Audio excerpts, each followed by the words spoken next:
उपराष्ट्र उपसभापति जी, अभी राष्ट्रपति के अभिभाषण पर प्रोपोजर और सेकेंडर उस तरफ से बोला गया और मैं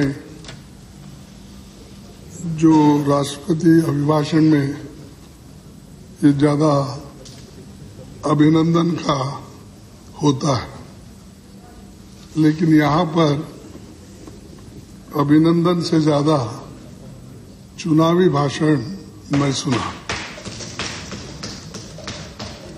तो ये कहीं ना कहीं हम चूक रहे हैं। अब जब आप कुछ कहते हैं तो हमको भी उसका जवाब देना पड़ता है। तो ये इसीलिए मैं ये कहूंगा, मेरे भाषण शुरू करने से पहले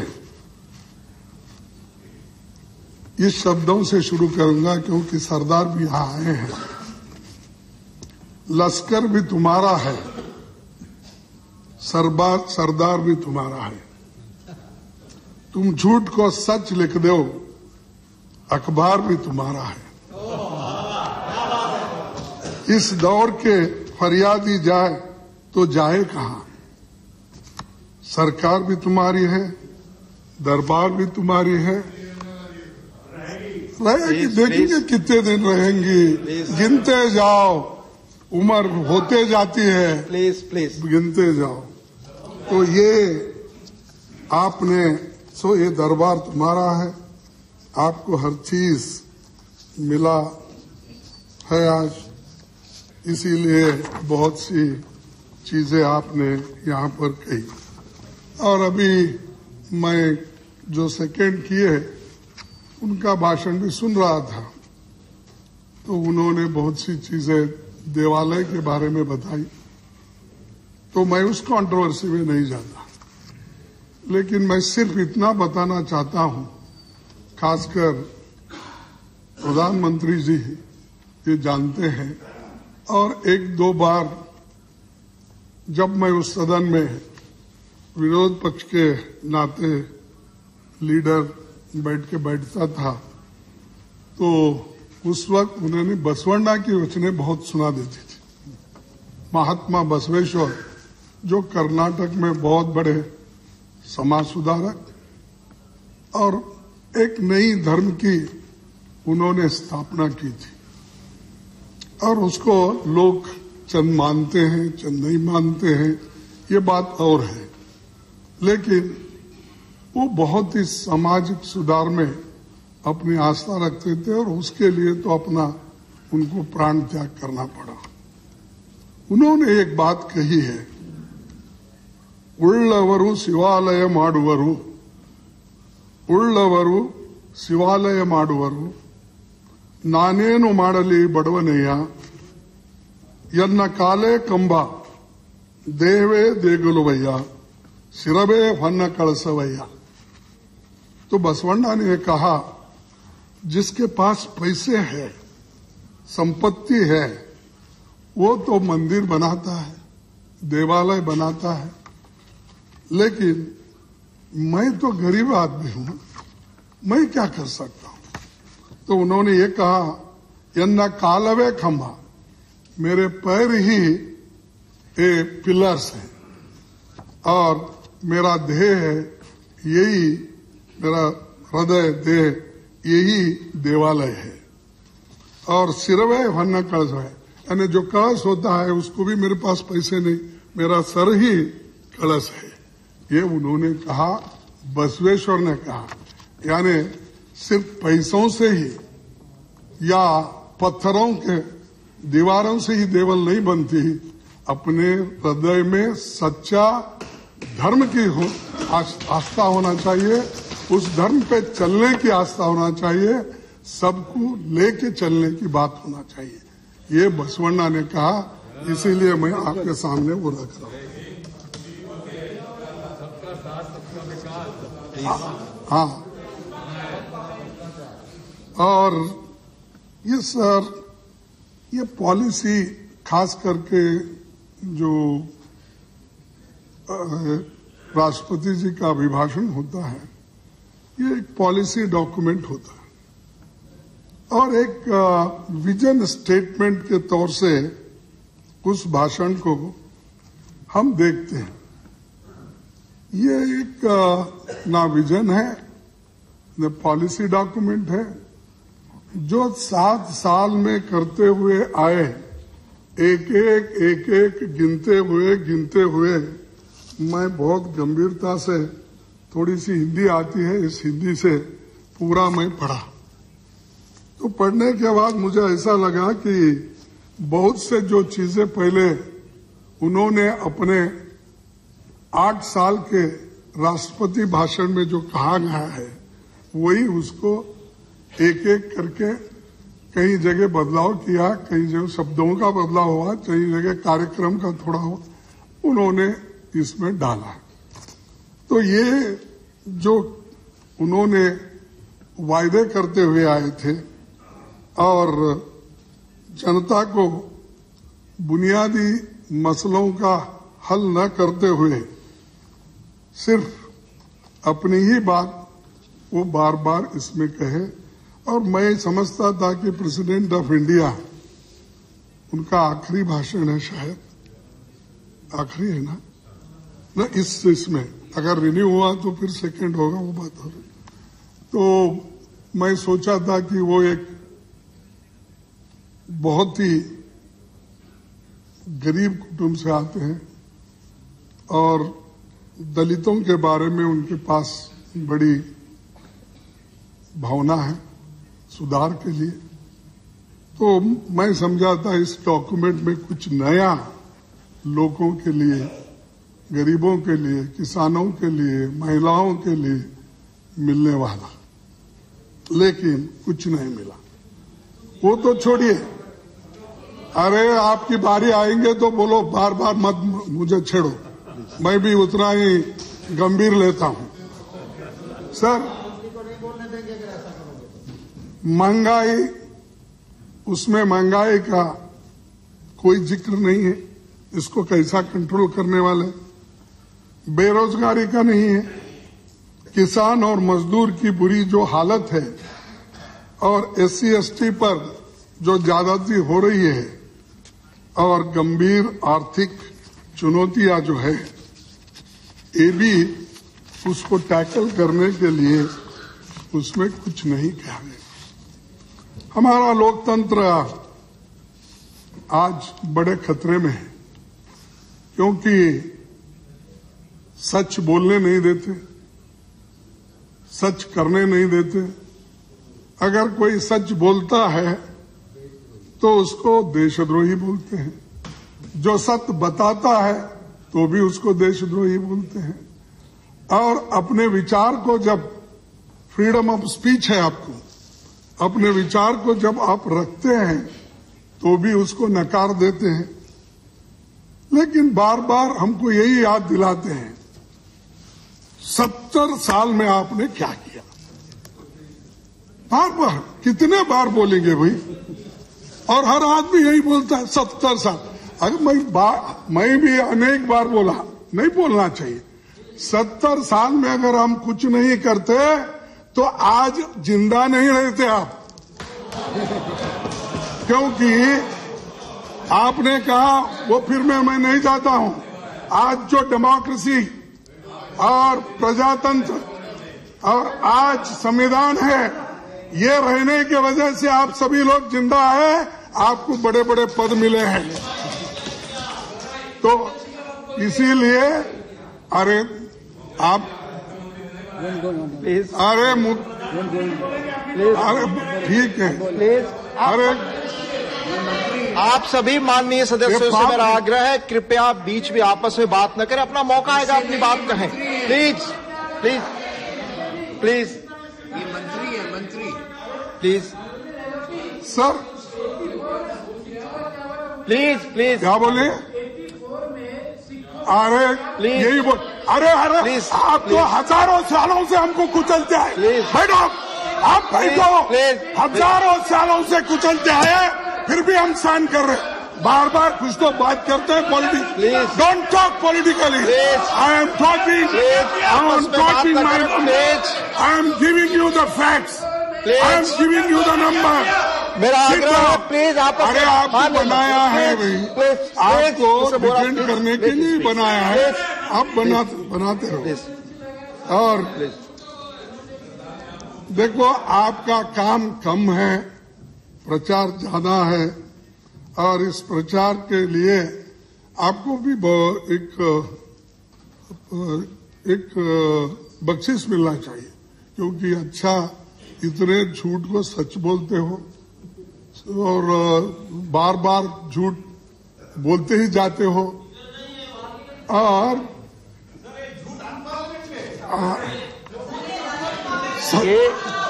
आएंगे और नियमता इसमें हम देखेंगे। अगर नहीं प्लीज सर, मैं ये कहूंगा सर ठीक है वो निकाल दीजिए, ये असत्य बोल के बोलिए और सत्य से दूर है। तो ये है आपके, और जब विपक्ष में आपके कामकाज पर सवाल उठाता है तो हमेशा आपको धर्म खतरे में निकल दीजिए। बार बार धर्म खतरे में है, आप लोग ऐसा बोल रहे हैं, ये आपको डेमोक्रेसी खत्म कर रहे हैं, आप संविधान को खुद खत्म कर रहे हैं। हमको ही उल्टा बोलते हैं, जो लोग खुद करते हैं और वही लोग ये बार बार बोलते रहते हैं। और दूसरी मैं आऊंगा कि बेरोजगारी की बात, आज बहुत हर जगह बेरोजगारी है और खास करके युवा बहुत ही एक उनमें समाधान नहीं है, इसीलिए कि काम नहीं मिल रहा, इसीलिए कि इन्वेस्टमेंट नहीं आ रहा, इसीलिए कि बड़े बड़े कारखाने बंद हो रहे हैं और सरकारी नौकरियां भी जितनी हैं वो भी बंद हो रही। सर आपको याद दिलाता हूं, 2014 में आपने ये कहा था कि हर साल 2 करोड़ नौकरियां दूंगा, सही ना है? अब तक तो आप 15 करोड़ नौकरियां देने थी, लेकिन दिए कितने? अब आज के कल के मैं बजट में भी देखा 60 लाख नौकरियां 5 साल में देने की वायदा की। अरे उस वक्त तो वोट लेते वक्त, प्राइम मिनिस्टर बनते वक्त हर साल 2 करोड़ नौकरियां दूंगा, वो पाप बेचारे पूरे यंगस्टर्स तालियां बजाए कि हमारे को नौकरियां मिल रही हैं। लेकिन हुआ क्या, आज इतने लोग बेरोजगार हो गए, 2 करोड़ से भी ज्यादा लोग आज बेरोजगार हो गए, अनएम्प्लॉयड, और अनएम्प्लॉयमेंट बढ़ रही है। और वहां पर बिहार यूपी में केवल रेलवे में नौकरियों के लिए वहां लोग रास्ते पे आए यूथ।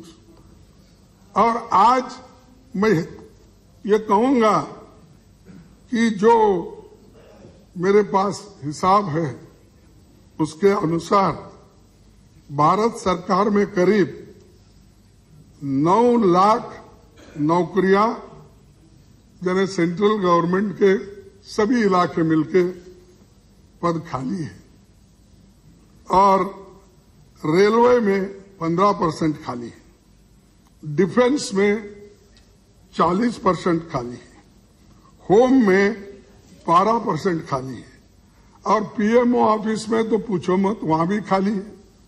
और खासकर वहां तो शेड्यूल कास्ट को कोई जगह ही नहीं है, सेक्रेटरिएट में भी जगह नहीं है, 1-2 सेक्रेटरी नहीं मिल सकते, 1-2 डिप्टी सेक्रेटरी नहीं मिलते। तो ये जो देखिए, मैं अपनी बात रखूंगा, बाद में आप अपने स्टैटिस्टिक के साथ बात कीजिए, आपका वेलकम करता हूं मैं। और अतौले साहब आप बार बार मत उठो, वो कैबिनेट भी नहीं बनाएंगे आपको। मैं आपसे रिक्वेस्ट करूंगा क्योंकि आपका आदर करता हूं। मिस्टर आठवाले, आपको अनुमति नहीं है, प्लीज अपनी सीट पे बैठ। इसीलिए दूसरा, आज आपने ये जो 60 लाख की 5 साल में कमी, तो पहले क्यों ऐसा किए? 2 करोड़ की बात हर साल देने की बात क्यों ऐसा गुमराह किए युवकों के लिए? और दूसरी चीज, शहर और ग्रामीण क्षेत्रों में भी आज क्या बेरोजगारी का दर 9% और ग्रामीण में 7.25 आज रही है। शहर में तो 9 है और ग्रामीण में 7.2% है। औरतों की बेरोजगारी दर 26 है, जो पुरुषों के मुकाबले में 8%, 3 गुना ज्यादा है। लेकिन सबसे ज्यादा रोजगार देने वाले एमएसएमई 60% यूनिट्स बंद है, लेकिन उसके ऊपर भी कोई कार्रवाई नहीं हो रही है। और वहां भी ये सब जो बंद हुए हैं, इसको चालू करने के लिए या इसको प्रोत्साहन देने के लिए सिर्फ भाषण में ज्यादा है, लेकिन एक्चुअल अनुष्ठान में नहीं है। और इसके बाद ये हमेशा मनरेगा, जब बेरोजगारी की बात आती है तो उस वक्त यूपीए गवर्नमेंट ने मनरेगा लाई थी। जब मनरेगा का योजना हमने लाया, तब मोदी साहब जी ऐसा ही बोलते थे, मैं जो कह रहा हूं, खड़गे साहब ये तो आपका जीत जागता विफलता का स्मारक है। जीते जागता विफलता का स्मारक है साहब। वही स्मारक और वही मनरेगा आपके कोविड में काम किया, लाखों लोगों की जान बचाई। हर देहात में लोग जो पलट के गए माइग्रेंट वर्कर्स, उनको काम जो मिला वो माइग्रेंट ये मनरेगा के हिसाब से मिला।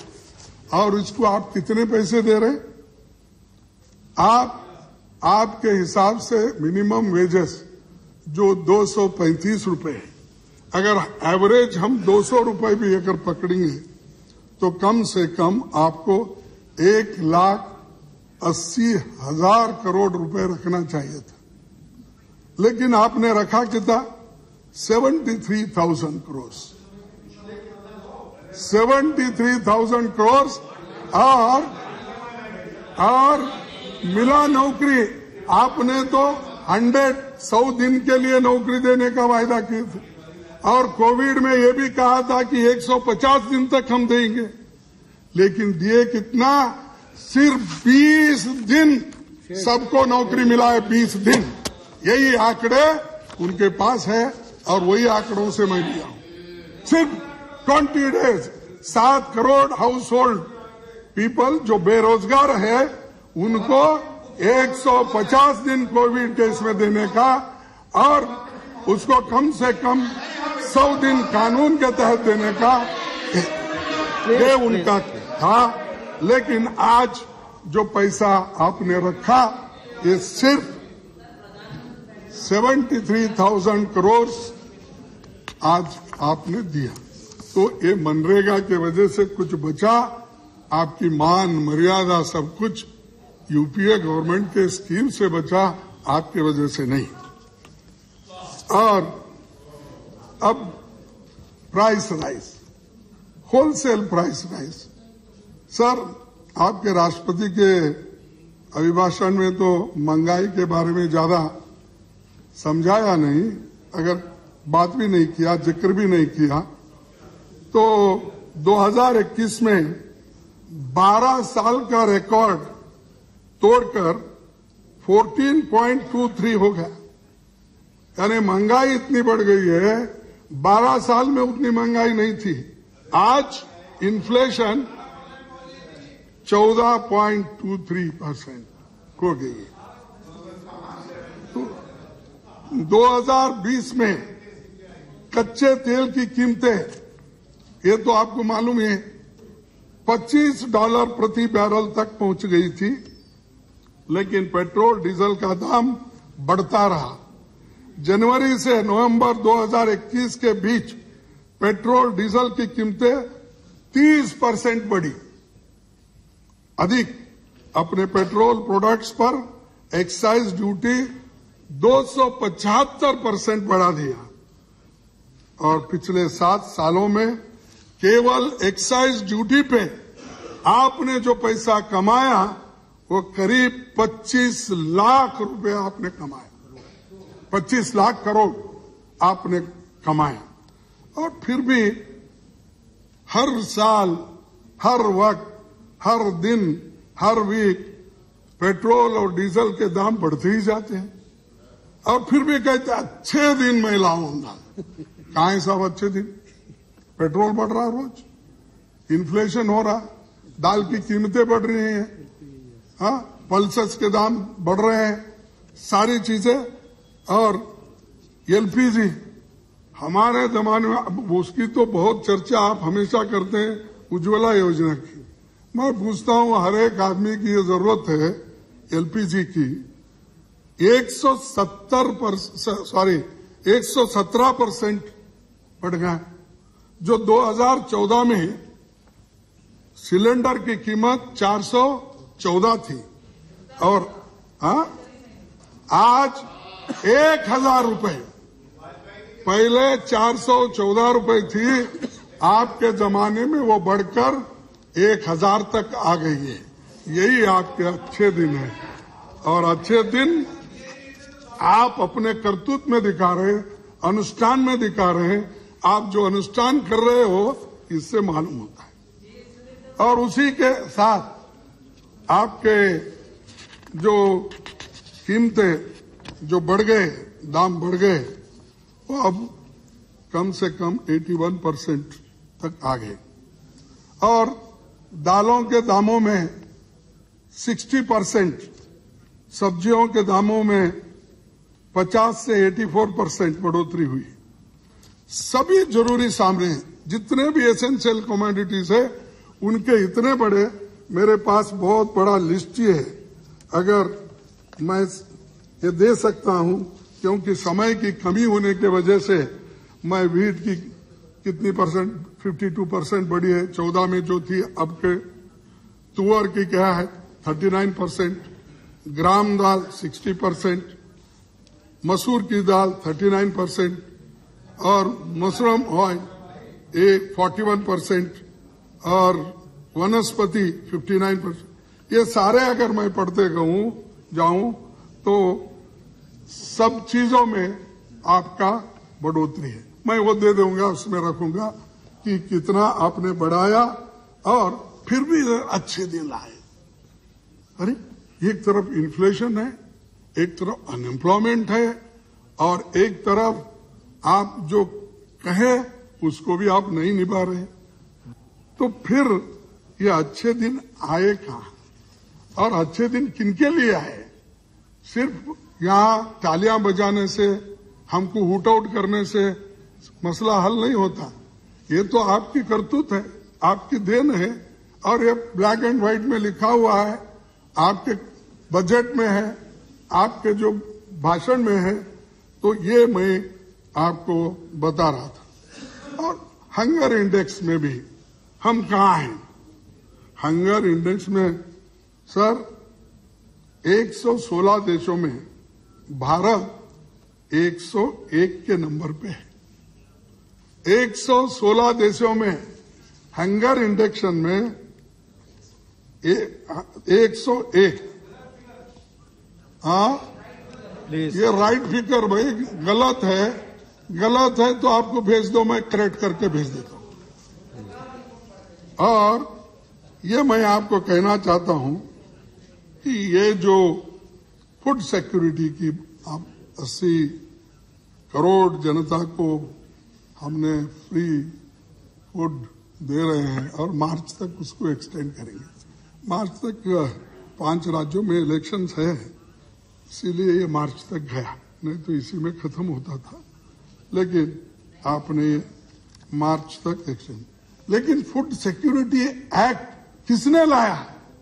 अरे गरीबों को पेट भरने के लिए श्रीमती सोनिया गांधी जी ने फूड सिक्योरिटी एक्ट लाकर इसको हर गरीब को कम से कम उनके फैमिली को 35-35 केजी देने का उन्होंने काम किया। तब से कर रहे हैं हम ये फूड सिक्योरिटी।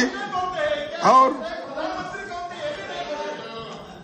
हाँ, अरे देखो सोनिया गांधी जी का इसलिए मैं नाम ले रहा हूँ, वो चेयरपर्सन थे। प्लीज आपस और में चेयरपर्सन के सजेशन पे प्लीज आपस में बात न करें। माननीय एलओपी चेयर को एड्रेस करें। अरे माननीय प्लीज आपस में बात न करें। माननीय सर ये देखिए, वो चेयरपर्सन थे और बहुत से सलाहकार जो आईएएस आईपीएस ऑफिसर्स भी उनके साथ थे।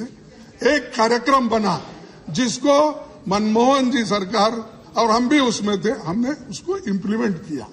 अब जो चीज हम इम्प्लीमेंट करते हैं, आपको क्यों दर्द होता? कभी नेहरू जी का नाम लिए तो भी दर्द होता, सोनिया गांधी का नाम लिए दर्द होता है, राजीव गांधी का नाम दर्द होता है, अब आजकल राहुल जी का नाम लिए तो भी आपको दर्द। पेट में कितना आप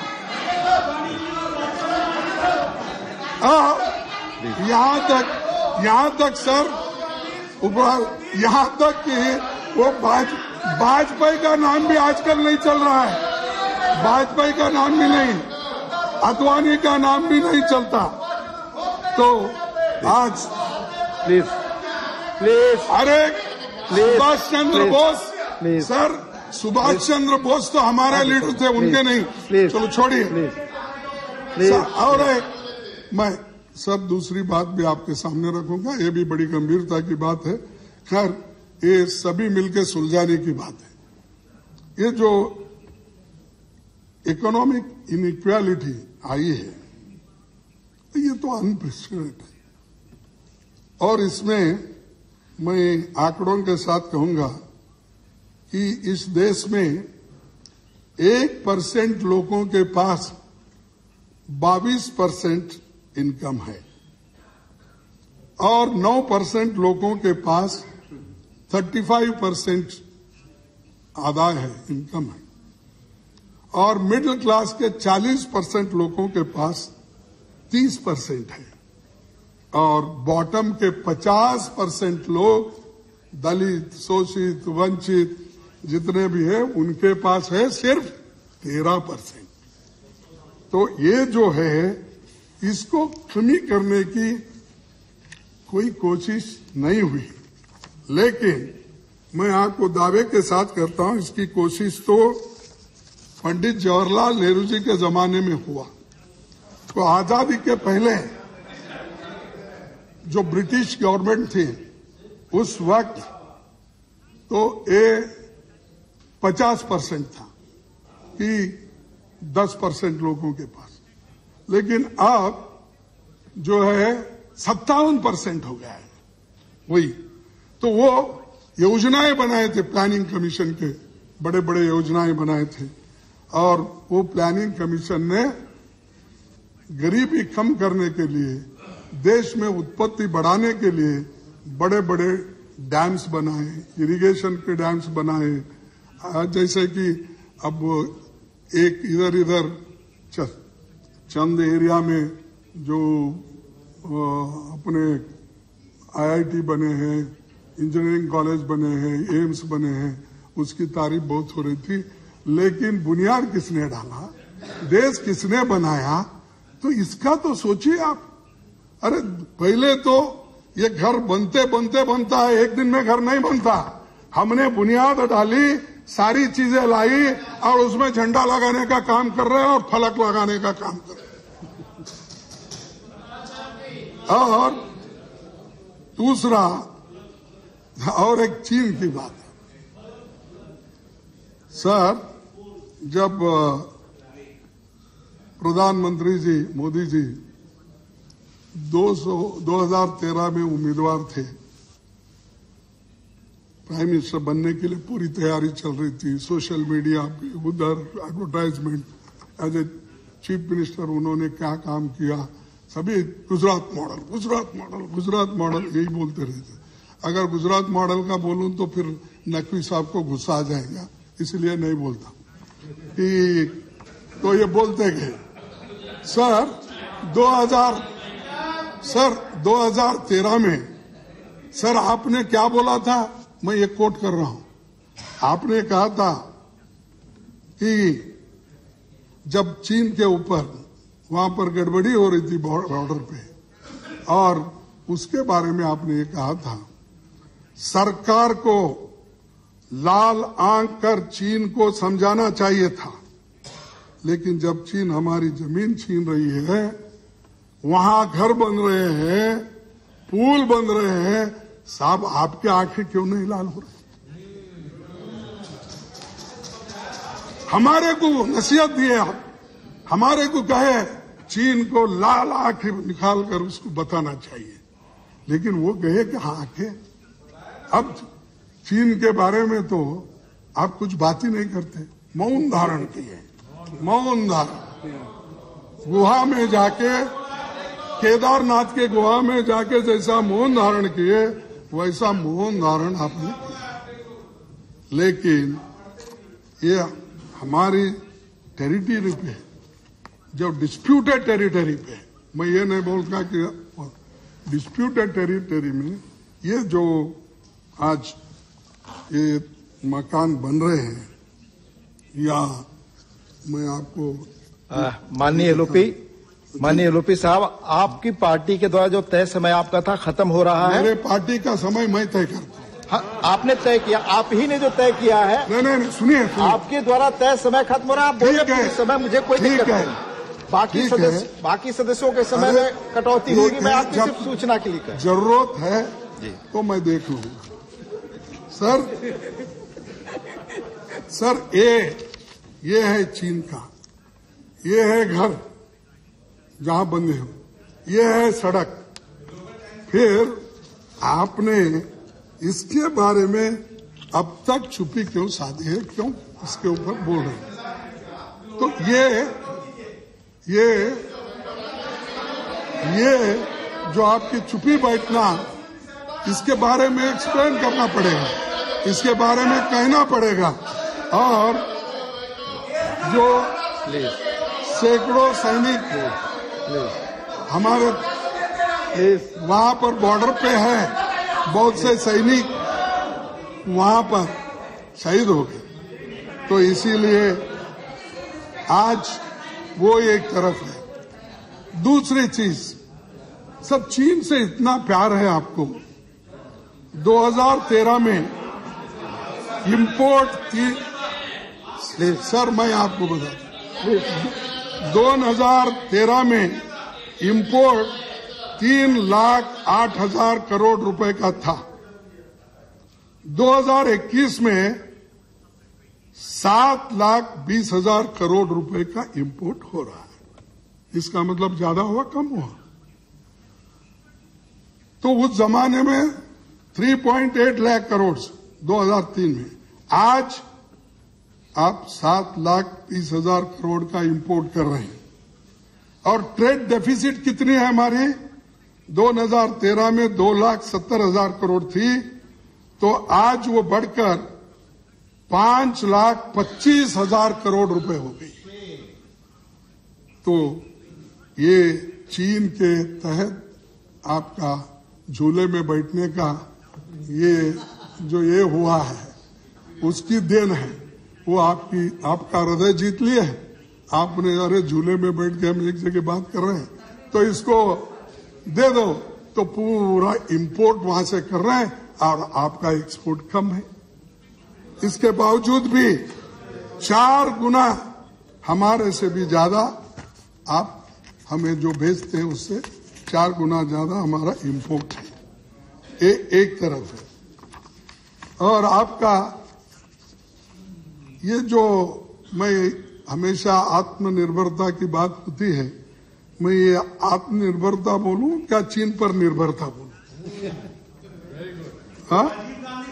और 370 आर्टिकल खत्म करके जोर जोर से बोले भाई वो अमृतसर से आए हुए नेता, ऐसा हुआ वैसा हुआ। 7/3 से 371 जाने के बाद 500 आतंकी घटनाएं घटी, 500 इंक्रीज हुआ। और हमारे पड़ोसी देशों से हम हमेशा ये याद रखना चाहिए कि मैं कहने की जरूरत नहीं, आपको तो अनुभव है, तो हो सके उतना मिलजुल के चलने की कोशिश होना चाहिए। जहां अगर वो दुश्मन हमारे लिए बहुत मुसीबत बनता है तो हम खत्म करो।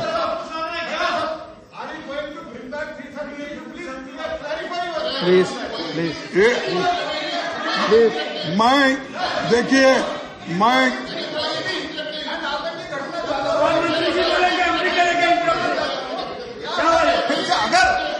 भविष्य में अगर संभावना आती है, प्लीज मेरी सब आप सबसे अनुरोध है, प्लीज सिट डाउन, प्लीज। और आत्मनिर्भरता की बात में तो मैं पहले ये कहा कि ये IITs है, एम्स है, पॉलिटेक्निक है, ITI ऐसे जैसी चीजें बना के स्किल डेवलपमेंट को प्रोत्साहन उस वक्त भी मिला। लेकिन आज मेक इन इंडिया की घोषणा करने के बावजूद भी ये यशस्वी क्यों नहीं हो रहा? और हमारा मैन्युफैक्चरिंग ग्रोथ भी सालाना 14% तक लाने की बात आपने कही थी, लेकिन ये -7.2% हो गई है। तो ये जो हर फील्ड में, इकोनॉमिक फील्ड में और मेक इन इंडिया का हो, आत्मनिर्भर का हो, चाइना का हो, ये सारी चीजें आपने जो कही थी, ये सब एक के बाद एक आज फेल हो रही है।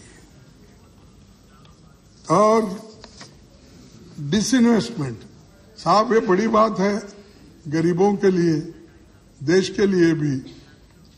तो हम प्राइवेटाइजेशन सब चीज में करने जा रहे हैं। जो फायदे के ये हैं, जो कारखाने हैं या कंपनीज है, वो सबको हम आज ये कर रहे हैं। देखिए, एयर इंडिया तो चले गई बातचीत करके लॉस में, लेकिन LIC जो फायदे की थी, जो मुनाफा है उसमें, फिर LIC इसको क्यों ये कर रहे डिसइन्वेस्टमेंट? और उसी के तहत आप एक नहीं, हर एक चीज, एयरपोर्ट हो या जो पब्लिक सेक्टर के दूसरे यूनिट्स हो, बैंक में भी आप हाथ डाल रहे हैं।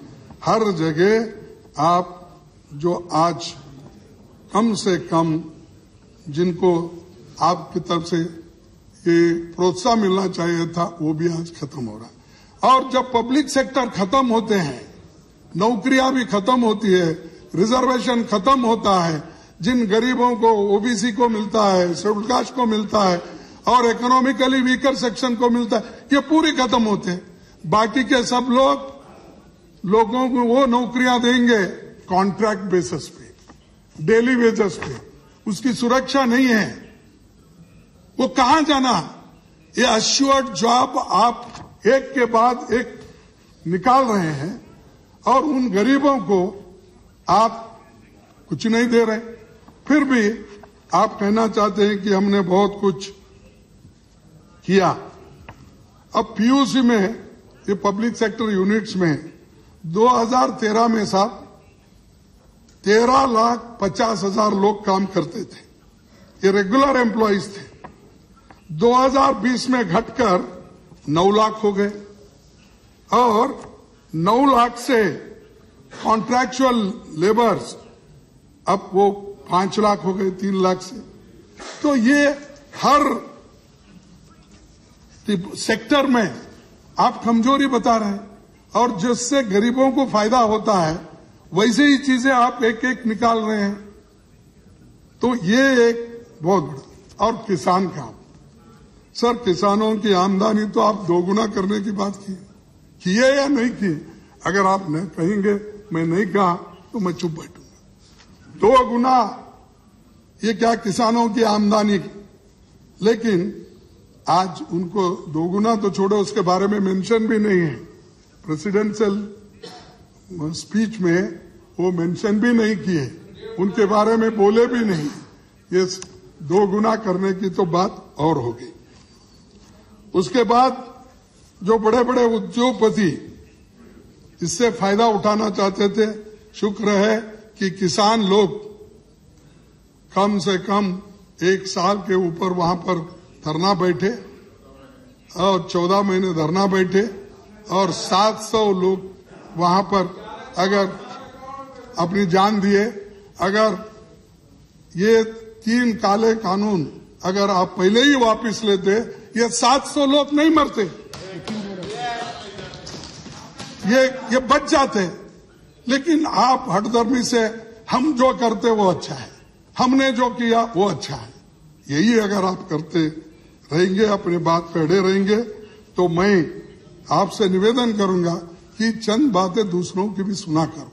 कि सारी बातें आपकी ठीक नहीं हो सकते या मेरी भी सारी बातें ठीक नहीं हो सकते, ये मानेंगे, लेकिन जो बहुत नुकसानमंद है किसानों के लिए, जो बहुत बड़ा नुकसान हो रहा है, एमएसपी का मुद्दा है, आमदनी बढ़ाने का मुद्दा है, ये सारी चीजें आपको करना चाहिए था। देरी करने की वजह से आज 700 लोग अपने जान खोए, उनके बारे में कोई कॉम्पेंसेशन नहीं, कुछ भी नहीं। अब वो भी एक बहुत ये हो गया है। और उसके बाद आपके क्या क्या शब्द आपने कहा इस किसानों के बारे में, तो आप ये कहा कि बीजेपी, चंद आरएसएस के नेता लोग भी अन्नदाताओं को आतंकवादी, खालिस्तानी, मवाली कैबिनेट मंत्रियों ने भी कहा। और एक तो कैबिनेट मंत्री का बेटा पीछे से जीप मारकर 4 किसानों को लखीमपुर खीरी में खत्म कर दिया। 4, तो ये मालूम है आपको? तो ऐसी जो चीजें हैं क्यों नहीं आई, क्या करने वाले हैं उसमें, तो स्पीच में तो नहीं है। तो ये मैं यही कहूंगा कि वो जो लोग आज तो आपके साथ बैठते हैं, पहले ऐसे होम मिनिस्टर को निकालिए, वो प्रभावित करते हैं, क्योंकि ये इंक्वायरी हो रही है। जब इंक्वायरी होती है इन्फ्लुएंस जरूर पड़ता है, इसीलिए ऐसे लोगों को आप रखना नहीं चाहिए। और क्योंकि उनके भाषण भी ऐसे ही थे, उनका कहना क्या, किसानों को उन्होंने धमकी दिया और कहा क्या, सुधर जाओ नहीं तो 2 मिनट में हम सुधार देंगे। ये उनका है, मेरा नहीं। आप भी पढ़े होंगे, लेकिन आप क्विक एक्शन लेने वाले हमेशा इसके बारे में क्यों नहीं लिए? क्विक ड्रॉप करना था नहीं, क्योंकि अब बहुत ये यूपी का इलेक्शन एक है ना, एक बीच में आ रहा है, तो शायद ये चीजें भी मैं आपको बताना चाहता हूं। तो पीएम किसान योजना, ये तो आपकी योजना बनाई है 2000 रुपए देने का, और ये फसल बीमा योजना, इसमें तो ये मैं ये कहूंगा साहब, इसमें तो 18,000 करोड़ रुपए वो उनको फायदा हुआ जो इंश्योरेंस कंपनी को फायदा हुआ, किसानों को फायदा नहीं हुआ ज्यादा, सबसे ज्यादा उनको फायदा हुआ। वो स्कीम अभी भी चल रहा है और इससे कंपनी लाभ उठा रहे हैं। और आज बीज है, खाद है, डीजल है, पानी है और इलेक्ट्रिसिटी है, ये तो किसानों के तो बढ़ ही रहे दाम। तो दूसरे तरफ हम अमीरों को मदद कर रहे हैं। इसीलिए मैं ये नहीं कहूंगा कि सारे आपके दोस्त हैं, लेकिन बहुत से लोग आपके दोस्त हैं उसमें, क्योंकि पहले से आपसे जुड़े हुए हैं, उसीलिए मैं उसको कुछ नहीं कहना चाहता हूं। दूसरा, ये दलितों पर इतने अत्याचार हो रहे हैं। हमेशा हम क्या करते हैं कि दलित की जब बात आती है, शेड्यूल कास्ट की बात आती है, बैकवर्ड्स की बात आती है, तो हम हमेशा तुम क्या करें, उन्होंने क्या करें, आप क्या कर रहे थे। तो ठीक है, आपके जमाने के आंकड़े ही मैं देता हूं। अगर हमारे जमाने में गलती हो गई तो आपने तो हमको बताया, हमको जो करना था कर दिए। लेकिन आप 2015 से लेकर 2020 के दौरान शेड्यूल कास्ट के खिलाफ अपराधों में 30% और एसटी के खिलाफ 26% बढ़ोतरी हुई है। तो ये बढ़ोतरी हो गई है। तो ये आपका ये है। और 2000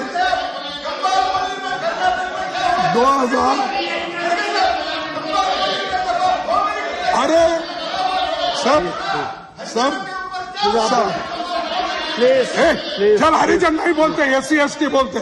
चुप, तुमको कहा कौन सा शब्द प्रयोग करना वो भी मालूम नहीं। हरिजन कौन है? SC/ST है, शेड्यूल कास्ट है। बोलो चुप। तो इसीलिए सर बात ना करें प्लीज। तो 30% और 26%।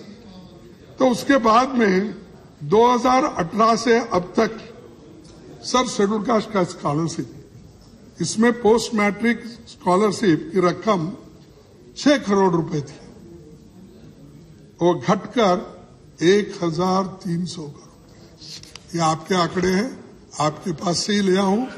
और आप इतनी मेहरबानी शेड्यूल कास्ट के ऊपर, उनके बच्चों के ऊपर आपने की है। और सबसे बुरी हालत अब ये हो रही है कि क्रिश्चियन कम्युनिटी, इसको बहुत से जगह 2021 से लेकर अब तक 500 हमले हुए चर्चों में।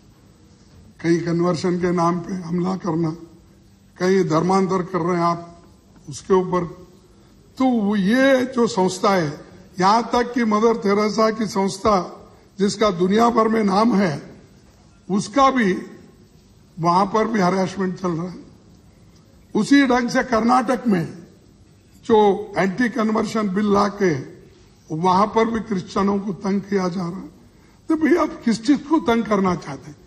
खैर सभी लोगों को भेजना चाहते हैं, माइनॉरिटीज को भेजना चाहते हैं, क्रिश्चियन को भी भेजना चाहते हैं, दलितों को तंग और तबाह कर रहे हैं, महिलाओं का शोषण कर रहे हैं सब। और ऊपर से बोलते अच्छे दिन लाएंगे, सबका साथ, सबका विकास, और क्या सबका प्रयास, क्या हाँ, सबका विश्वास और सबका प्रयास। लेकिन यहां तो सबकी बर्बादी हो रही है, सबकी बर्बादी हो रही है। चर्च टूटे जा रहे हैं और चर्च के बारे में सभी मौन धारण किए, कोई भी बोले नहीं। क्यों? क्योंकि वो डिसिप्लिन समाज है और वो अच्छा काम करते हैं, शिक्षण देते हैं, हेल्थ केयर की काम करते हैं। तो वो लोगों को, और बहुत से लाभार्थी यहाँ हैं, बहुत से लोग अपने बच्चों को मिशनरी स्कूल में पढ़ाते हैं, अंग्रेजी स्कूल में पहला वोट लगा देते हैं, और ऐसे लोग उसी संस्था में जाके चर्च को तोड़ना, चर्च को ये करना, ये आपका।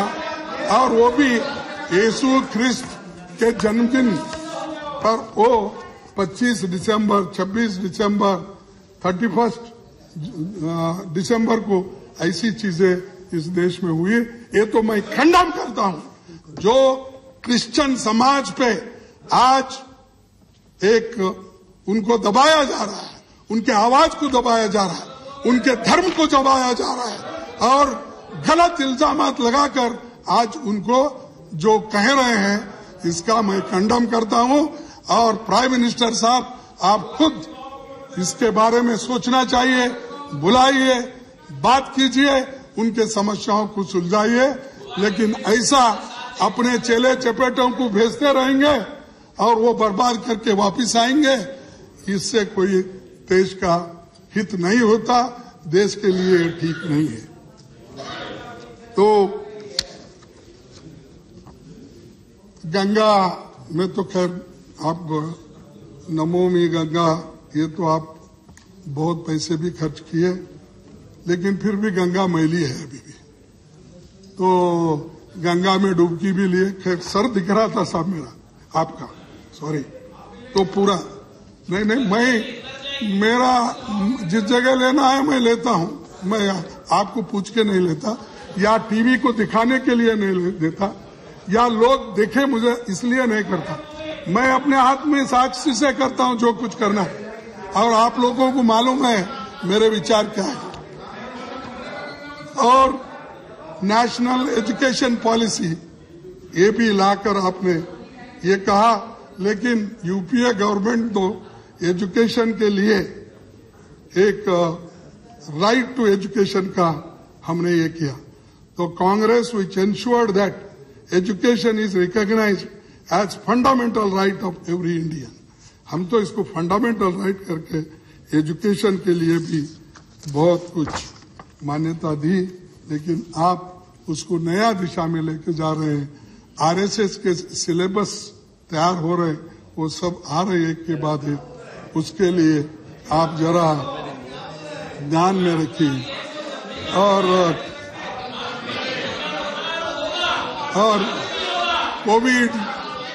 कोविड का तो बहुत क्रेडिट लिया गया, और शुरू प्रारंभिक भाषण में कोविड के बारे में 3-4 पेजे उसमें बताई गई, और आप भी बार बार कोविड के बारे में कहा। ठीक है, जब कोविड की दूसरी लहर आई तब तो आप फेल हो गए। कोविड के दूसरे लहर में जो करना था उसका प्रिकॉशन नहीं लेने की वजह से आप बहुत से पूरे, अगर आप स्टैटिस्टिक्स रियल डाटा अगर निकालेंगे, साहब 50 लाख से भी ज्यादा लोगों की मौतें हो गई रास्ते पे। अब रेलवे प्लेटफॉर्म पे हर जगह, और जलाने को जगह नहीं है, और जो गंगा नदी में तैर रहे थे बहुत से ये मौतें। तो ये जो है सारे लाशें तैर रहे थे, और ये टीकाकरण की जो आपने बात की, इसमें तो आप अभी 50% है। कल मैं इकोनॉमिक सर्वे देखा, उसमें 49% समथिंग आपने उसमें बताया। तो जब आपके इकोनॉमिक सर्वे में अगर वो है, तो ये फिगर कहां से आ गए? 57% तक हमने दिया, फलाना दिया वो।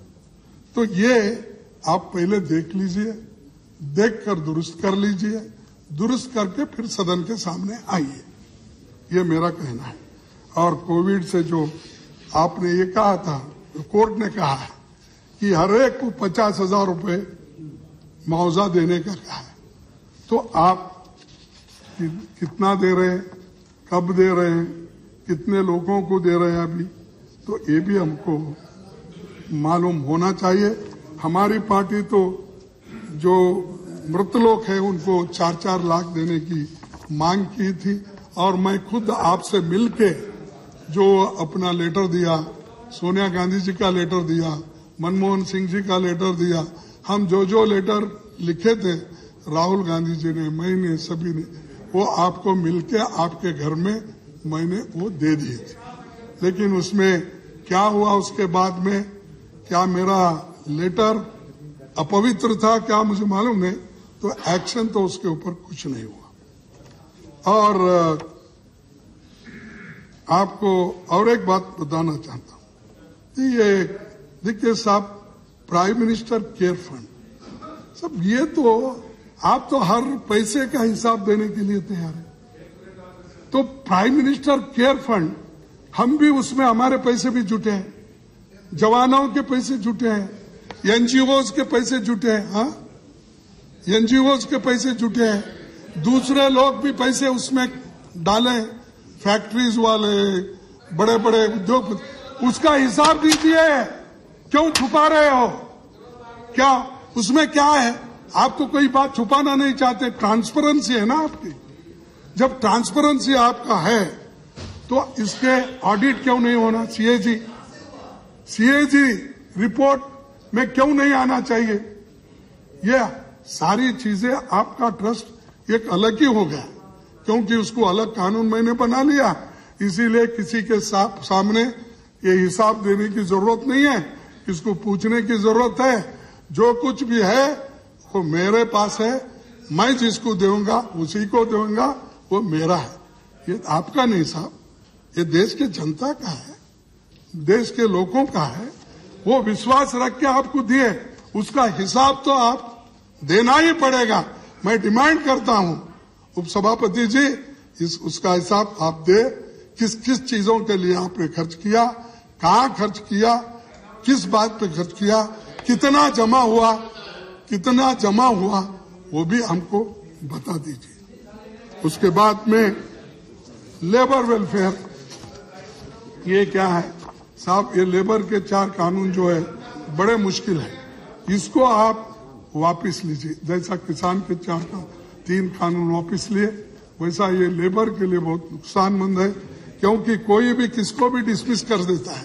ट्रेड यूनियन को स्ट्राइक करने का अधिकार नहीं है, हड़ताल करने का अधिकार नहीं है, यूनियन के पास यूनियन की बात कोई नहीं सुनता है।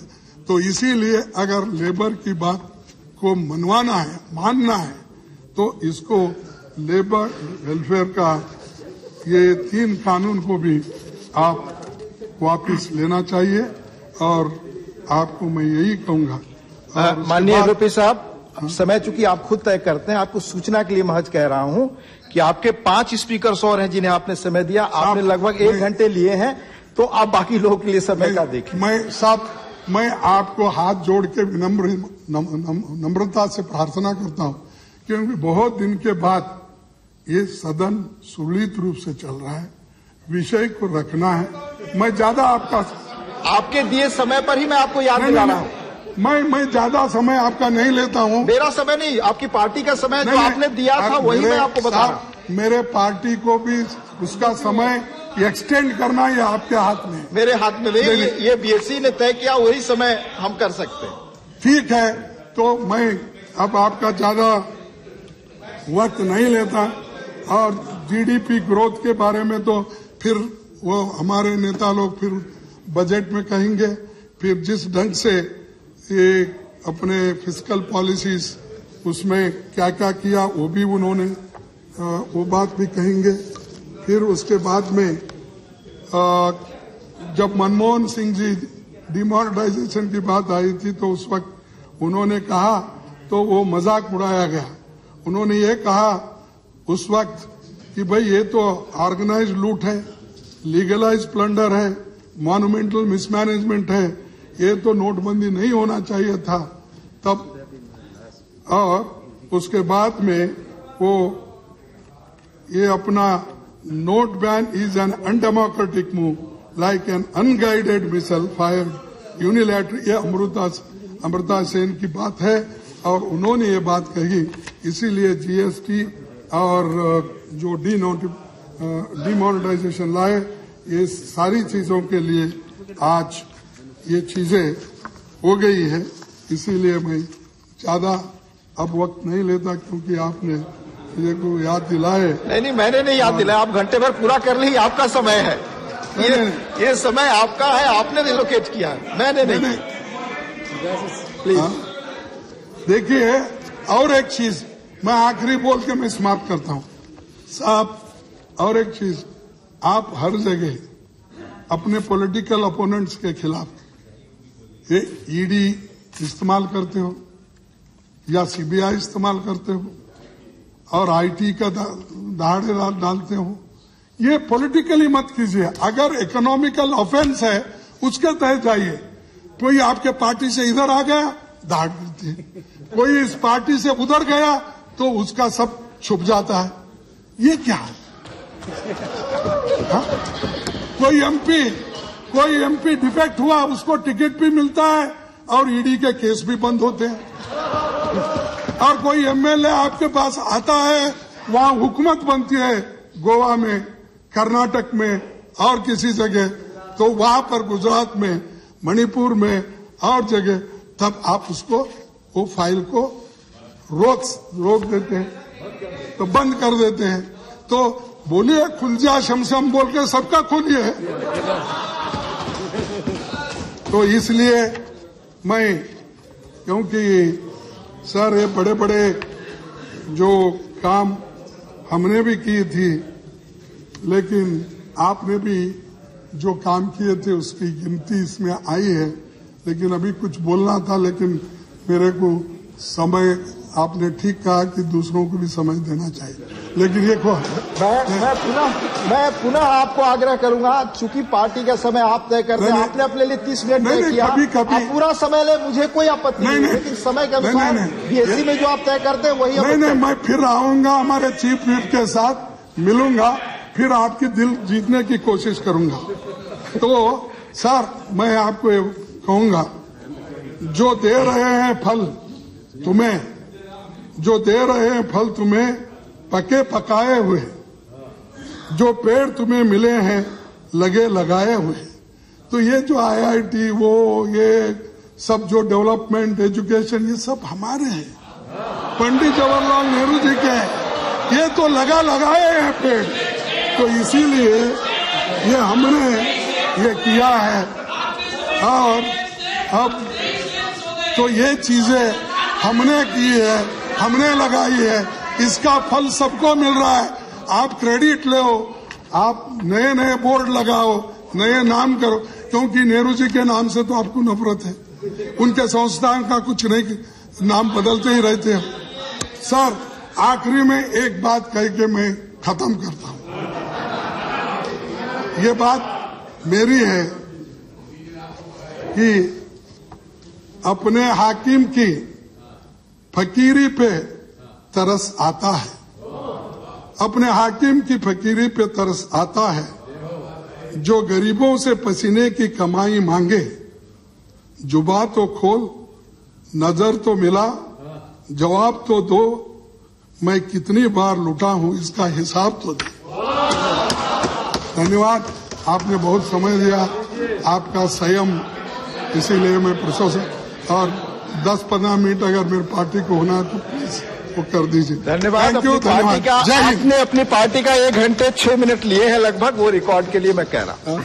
एवरीथिंग माननीय सुखेंदु शेखर राय जी को मैं आमंत्रित करता हूँ। इसके पहले 1 मिनट, जयराम जी, मैं सदन की सहमति हो तो हमारे वरिष्ठ सदस्य आदरणीय डॉक्टर राम गोपाल जी, वो कल हाउस में नहीं होंगे, वो बाहर जाना चाहते हैं, वो बोलना चाहते हैं, तो आपके बाद अगर अनुमति हो तो मैं राम गोपाल जी को बोलेंगे।